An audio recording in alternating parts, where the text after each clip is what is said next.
Hello et bienvenue. Aujourd'hui on se retrouve pour un nouveau tuto sur comment faire l'effet de texte coupé sur Photoshop. Aujourd'hui je vais vous montrer deux méthodes, dont une avec le pinceau et la deuxième méthode avec un dégradé. Je vais venir sélectionner mon arrière-plan, aller dans l'outil calque de réglage et venir faire couleur unie. Sélectionner le noir et je vais cliquer sur OK. Également sélectionner mon texte que vous avez juste ici de son raccourci T. Vous allez mettre votre zone de texte.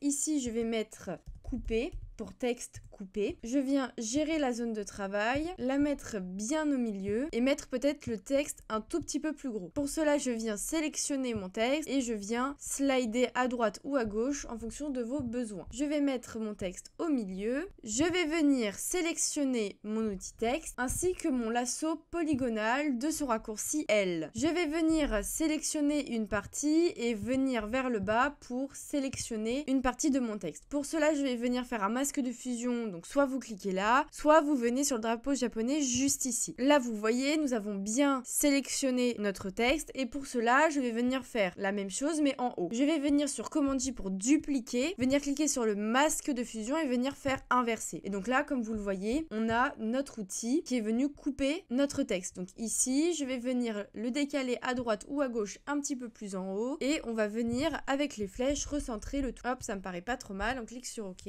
On va venir sur notre texte du bas juste ici, on vérifie bien et on va sélectionner notre style de calque et nous allons descendre jusqu'à incrustation en dégradé. Nous avons l'incrustation en dégradé juste ici avec en aperçu. Je viens choisir mon style avec du noir et du blanc car c'est ce qu'on veut et on va venir faire inverser. Comme ça nous avons bien le blanc en bas et le noir en haut. On vient cliquer sur notre outil dégradé et on va venir choisir jusqu'où va aller notre noir. Moi j'aime bien comme ça, mais vous pouvez cliquer sur OK et vous voyez par exemple que ici il y a beaucoup moins de noir que ici. Pas de souci, pour cela on va venir choisir un angle, comme ça décale un petit peu plus vers la droite, je vais venir sélectionner entre 93 et 94, hop, et on va venir jouer sur l'échelle. Si cela vous plaît, vous cliquez sur OK, donc là nous avons un effet de texte coupé. Maintenant je vais revenir en arrière et vous montrer notre deuxième méthode qui est l'outil pinceau. Pour cela je vais venir mettre un nouveau calque en premier plan et venir sélectionner mon outil de lasso polygonal. Je vais cliquer juste ici et grâce à mon pinceau de son raccourci B que je vais venir sélectionner et changer son diamètre et sa dureté en cliquant sur CTRL option sous Mac et venir gérer son flux et son opacité. Ici je vais cliquer à un endroit en sélectionnant le noir. Pour cela vous allez cliquer ici, vous allez hop sélectionner un point et tout en relâchant venir rappuyer au bord avec Maj et ça va venir vous faire une sorte d'effet coupé. Pas de panique, ici vous avez juste à revenir en arrière et gérer votre dureté. Hop, ici je trouve ça pas mal, je reviens faire la même chose. Là vous voyez c'est encore trop présent, vous allez donc venir jouer sur l'opacité et le flux. Vous revenez cliquer une fois ici et une fois de l'autre. Et donc là vous pouvez jouer de ces deux effets avec superposition. Hop, et donc là vous avez encore une fois votre effet coupé. Ce qui est bien avec cet effet là, c'est que par exemple si on désélectionne avec commande D, vous avez coupure nette si on change par exemple notre couleur d'arrière-plan, comme ceci. Donc ici, imaginons que vous l'avez comme ça. Ça va vraiment vous faire une coupure de A à Z. C'est la fin de ce tuto. On se retrouve demain à 18 h comme d'habitude pour un nouveau tuto. À bientôt.